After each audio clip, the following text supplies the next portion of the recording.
How's it going, everybody? As discussed in our last video, I am going to be making a map for my upcoming location. I said I didn't know if I would be making a map or not. I am going to make a small map because I am just going to try my best to follow the guidelines of this settlement section in Shadowdark. So before I even get into that, I have Isolde Keep, which is going to be the town that I am fleshing out for us today. So I'm going to go ahead, before I even get started, I'm going to roll on this prompt table. I have a general idea of some things that I think this town embodies or what it will be made up of, but I just want to roll and see. So right off the bat, I'm going to take these dice. I got a 23 and a 94. So a 23 is overcome. 94 is luck. Overcome luck. So, I'll just write those down kind of right here. Overcome luck. We'll see if I'm able to write and actually keep my thoughts coming verbally at the same time. I don't think I probably will. Overcome luck. My very first thought with that is this Isolde, we'll say, was fleeing from something, probably something big, maybe an army, something else like that. Maybe he and his men were in the middle of fleeing, and by luck, they came across this this structure. This is this right here. Let's see. I'll just hold it up.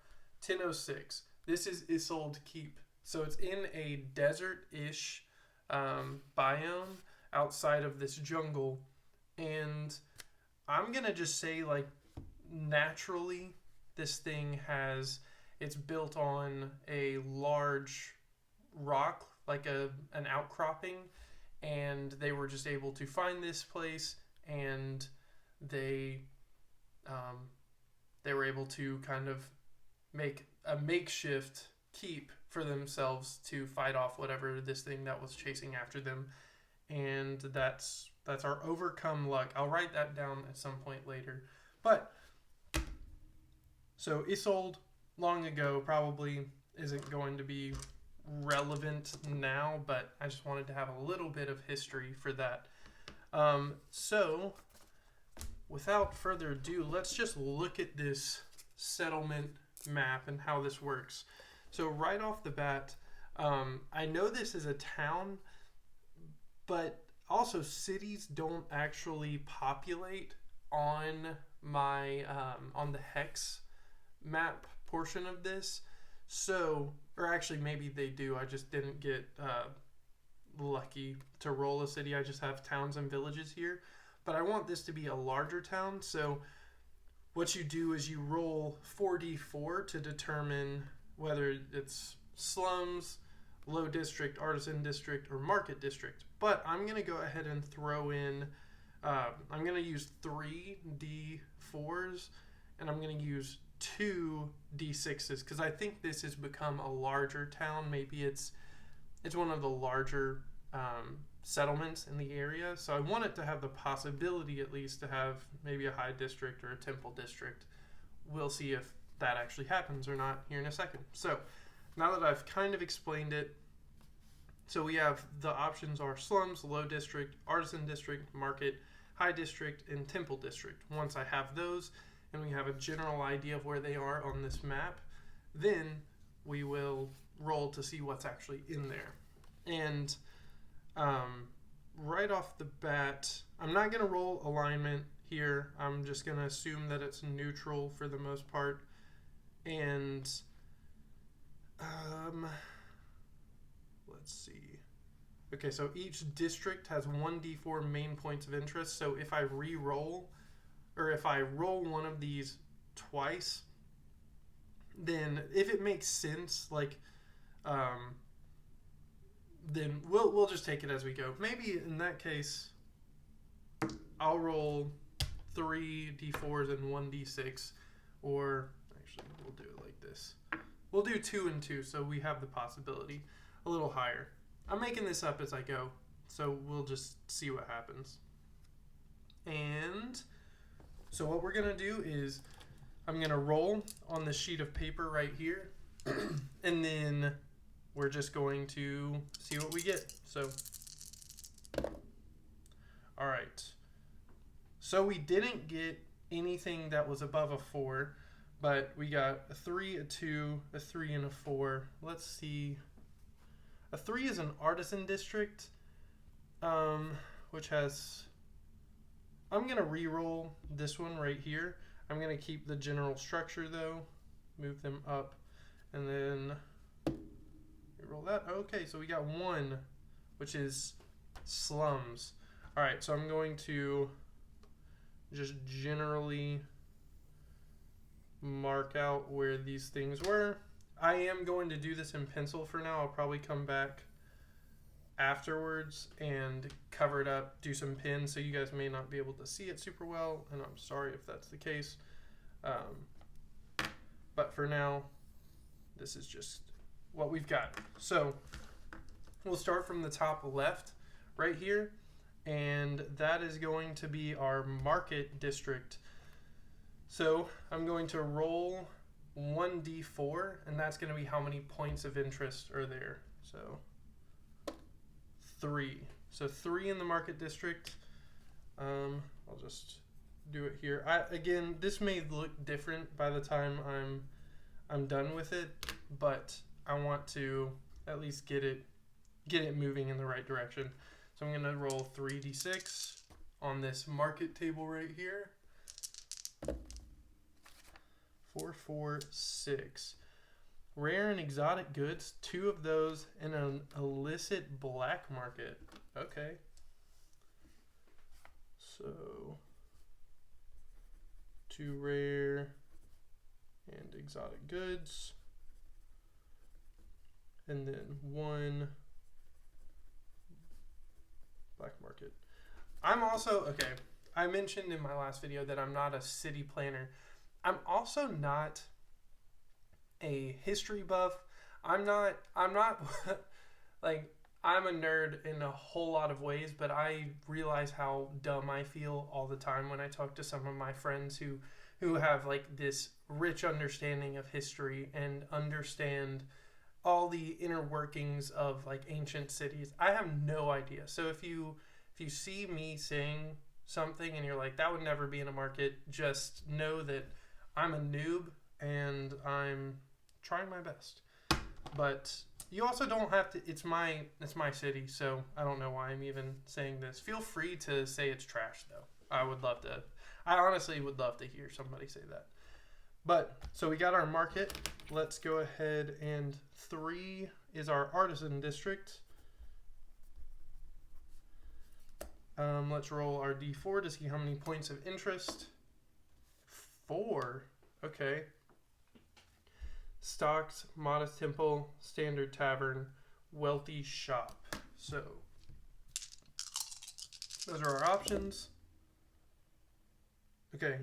2, 4, 4, 5. 2 standard taverns, a modest temple, and a wealthy, no wealthy shop. 3 standard taverns. Okay.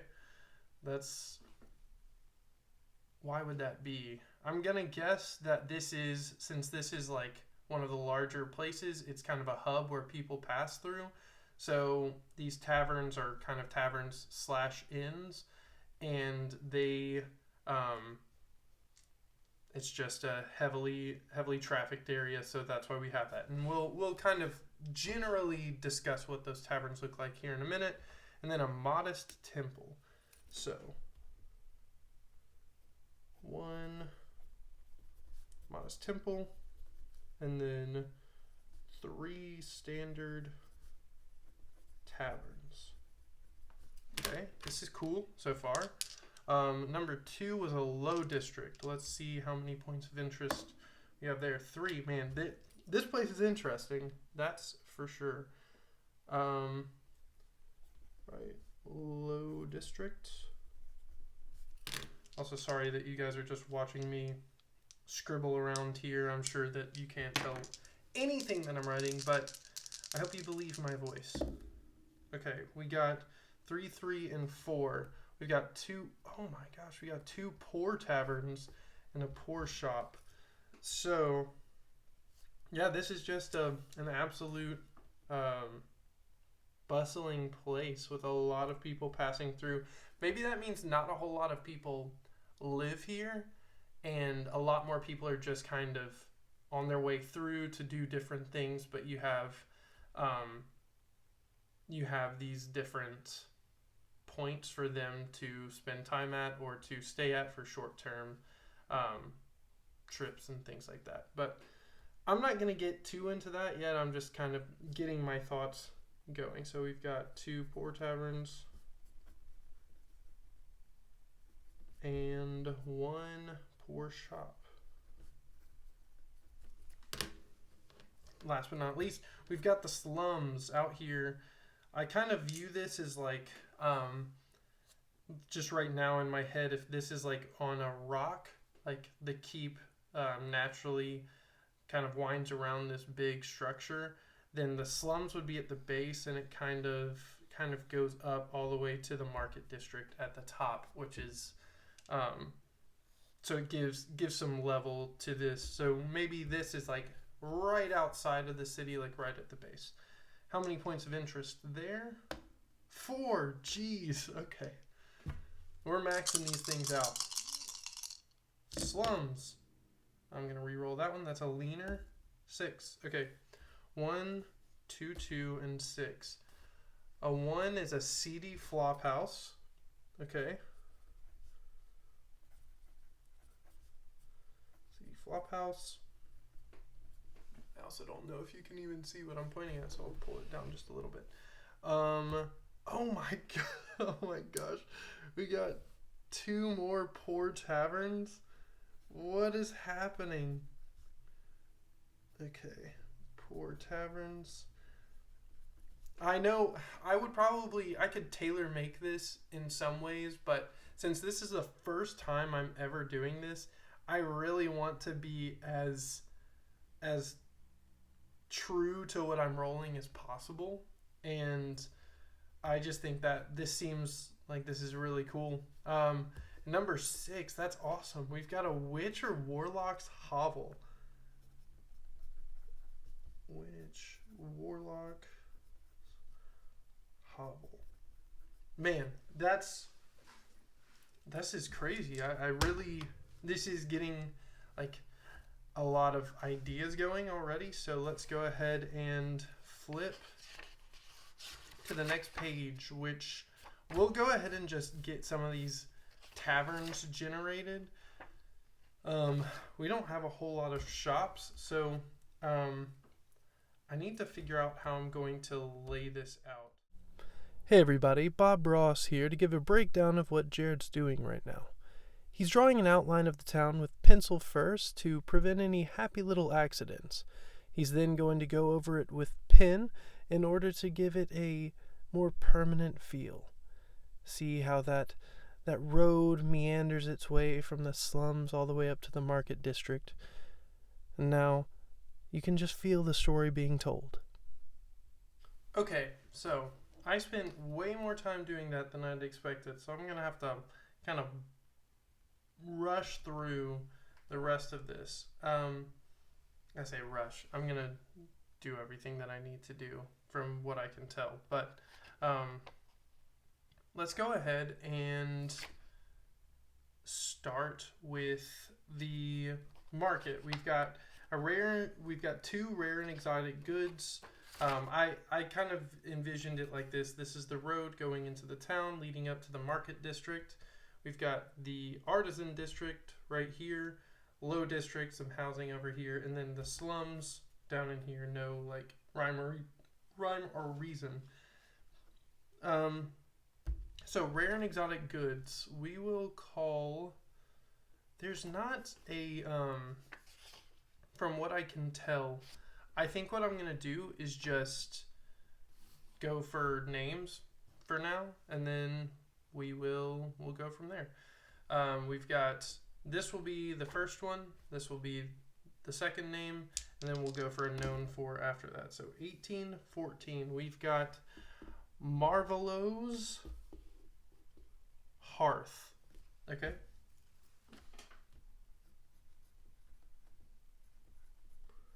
Marvelo's Hearth. Let's see if we can figure out what they're known for. Nat 20, aggressive rodent problem. Wow, okay. I will go ahead and say I don't think I'm going to do that one since this is a rare and exotic goods. So I'm just going to leave it at rare and exotic. If something hits on this next one, we'll do that. We got second rare and exotic goods. We got 8-1, which is Sylvia's Sons. That's cool. Also rare and exotic. And let's see, we got a 4. Being a Thieves Guild front. That's pretty cool. Okay, Thieves Guild front. The first thing that pops into my mind when I see that is Sylvia is actually the head honcho, and her sons aren't really her sons, they're thieves. But I won't worry about that right now. This is also rare and exotic. Okay. Last one is the black market. I feel like let's just maybe they're the black market. That would make sense. Actually, no, we're going to leave them as rare and exotic. And let's just see what the black market one is. 9-7, which is Sunrise Castle.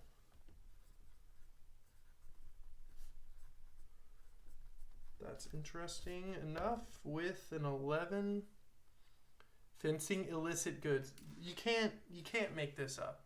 You really can't. Okay, so black market, fencing goods. Okay, let's go to the Artisan district. Modest Temple. For this one, I was thinking about just going back to the deities, which are somewhere back here. Deities. 1, 2, 3, 4, 5, 6, 7, 8. Let's roll a d8. 1. Saint Taragnus. Great. Temple to Saint Taragnus, modest. So maybe that was built by Isolde after maybe he worshipped Saint Taragnus, and he built a temple afterwards to commemorate his safety there. 3 standard taverns. Okay, so we've got tavern name generators here. Let's go. Same situation. We'll actually roll what they're known for as well. 5, 17, 18. So the Demon's Shield, known for exotic taxidermy collection. Nice. Okay. The Demon's Shield. Exotic taxidermy collection. Okay. It's a tavern. And again, this is just, I probably won't even use a lot of this, or I won't have to. So maybe I won't roll food and drinks on this one. I'll do a few more names, and then we'll go from there. Maybe we'll see 1 and 2. That is the Crimson Wench. Okay.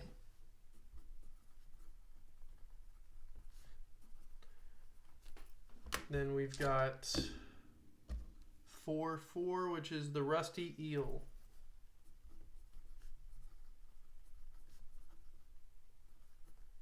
All right. Let's go ahead and move on down to the low district, where we've got 2 poor taverns and 1 poor shop. So my taverns, let's go ahead and name them. 710 is the boar and pig. Okay. The boar and pig is a poor tavern. Then 20 and 16, the frog and tankard.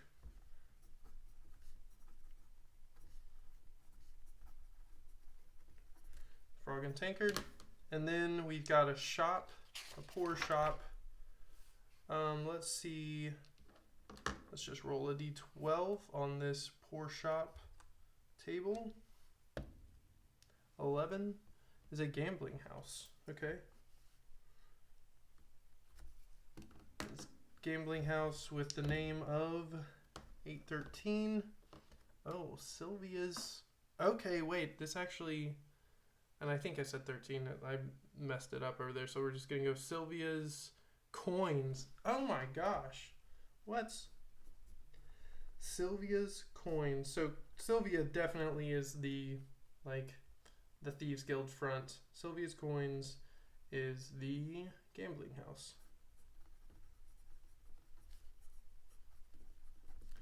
Okay, slum taverns. I'm not even going to worry about that. So 2 poor taverns, and then also sorry if that has been out of shot. I haven't been paying attention to that. And the last, we've got a seedy flop house, which is, we'll just same thing, seedy flop house. I'm not really worried about that. And then the last thing I will do is the witch's hut. So that is the witch's hovel. I'm going to go to my NPCs. I'm going to roll a d6 to see what kind of 3. It's a goblin, and the name is 9, which is Willie. So we'll say Willie the Warlock. Willie the Warlock. Goblins hovel. Okay, so sorry that was all kind of all over the place, but we have Isolde Keep. We have some basic things to know. And now I'm going to figure out why Sir Tucker Rose wanted to come here in the first place. So we'll probably pick back up. I don't know if it'll be a recap of me telling you how Isolde Keep kind of flourishes, but this is my first time ever building a settlement like this, and I think I had a really good time with it. I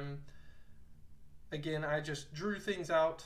I say again, I didn't show you guys this. I drew everything out in pencil, and then I just erased it all and I drew over it in pencil, and I will erase it all, and then I will come back over these, maybe give some names to some things that I didn't, and fill in a few blanks. And honestly, probably as I play, that's when I'll come to this tavern section and see what kind of food and drinks they have as I travel through.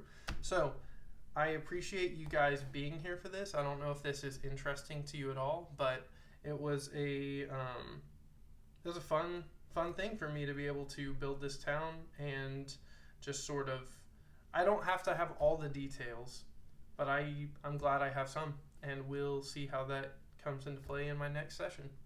All right, thanks.